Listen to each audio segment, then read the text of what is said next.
Mga ka-organic, ito po yung bahay ko. Ngayon po ay halos wala pa po itong mga green sa aking paligid. Ito po mga ka-organic, meron tayong insulin plant, mulberry, meron din po akong tanglad mga ka-organic.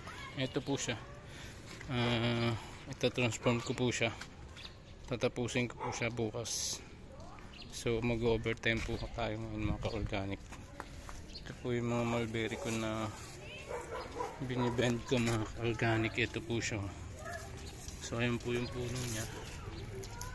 Maliit pa lang po yung puno pero sobrang dami na po ng kanyang sanga. So mababa lang po siya mga ka-organic. So regenerative, sa pamamagitan ng regenerative hindi po tayo nagbubungkal o nagtitil.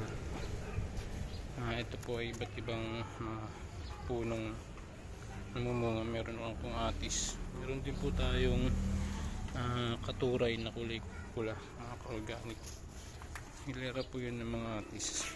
So ito po siya ngayon at mag-iiba na po siya bukas sapagkat transform ko na po siya sa mini forest, vertical gardening. Ito po ang aking malalaking alokbate mga ka-organic. Sobrang haba na po niya, hindi po siya nagsasanga pero mahaba po siya ng mahaba. So ang plano ko po dyan ay ikakat ko po siya. Meron na rin po tayong aantay na lumalaking kalabasa. So meron po siya dun sa kabila ka-organic yan. So ayan po, vertical gardening po tayo.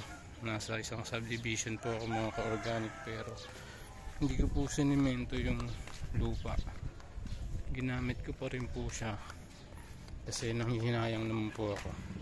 So ito po mga ka-organic, gumapang na po yung aking kalabasa at ito po meron na po siyang mga parating na bunga mga ka-organic. So ima-manual pollinate ko na lang po siya. So ito po ang organic, ayan po siya, meron na po siya parating na bunga. Ayan po. So organic, ito po naman yung kabilang bahay walang gumagamit kaya ako po muna yung naglagay.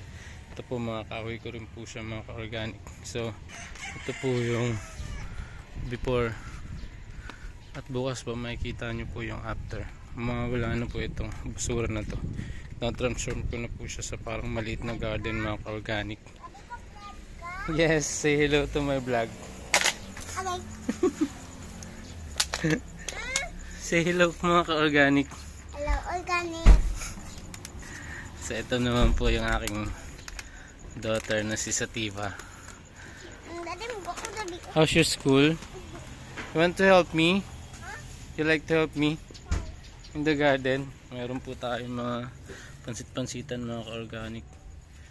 Meron din po akong gabi. Meron po akong kamagong, ay mabolo po pala. May name tree po. Ito may sili po ako dito mga ka-organic. So ayun po, dun po sana meron din po akong malunggay. Maliit lang po yung space namin mga ka-organic. So ito po yung bulaklak ng kalabasa na lalaki. Minanual ko na po siya. So meron na po siyang pollen. Ito siya mga ka-organic. Huwag niyo pong kalimutang mag-like and subscribe mga ka-organic para po sa susunod ng mga updates ng ating mga videos.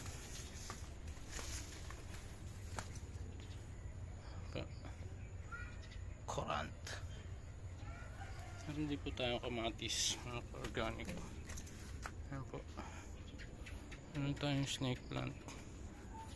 Ito naman po ay panlaan ng aking luya mga ka-organic. Ito po meron din po tayong mangustin. May tawa-tawa. Ito po katuray na puti. Puti po siya. Meron din po ako ditong mabolo o kamagong kung tawagin pagka ano po. Ito naman po ay kulay pula na atis mga ka-organic. Meron din po akong rambutan. So yung maliit na space ko po, meron din po akong sili dyan mga ka-organic. Ang ginagamit ko lang po ay ito, yung paras. na tayo ng mga black soldier fly, tsaka po yung aking mga vermicompost po ko dun mga ka-organic.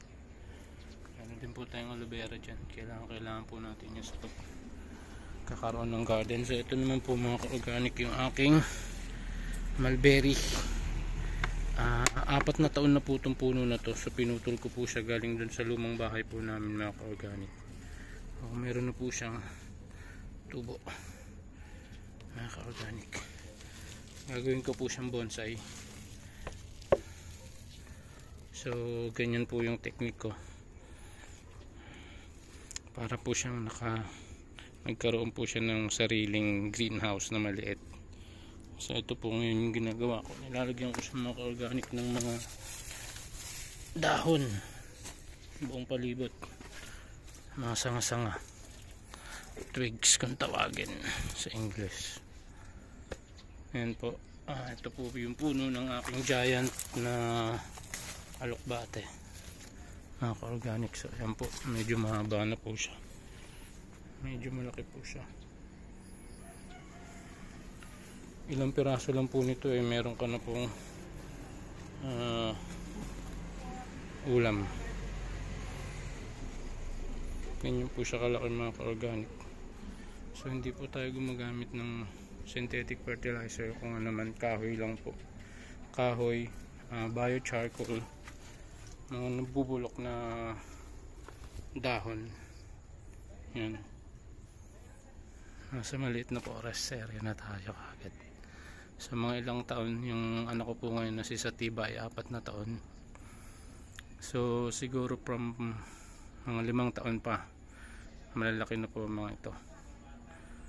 So titignan po natin kung ano po mangyayari. Subaybayan nyo po mga ka-organic yung mga video.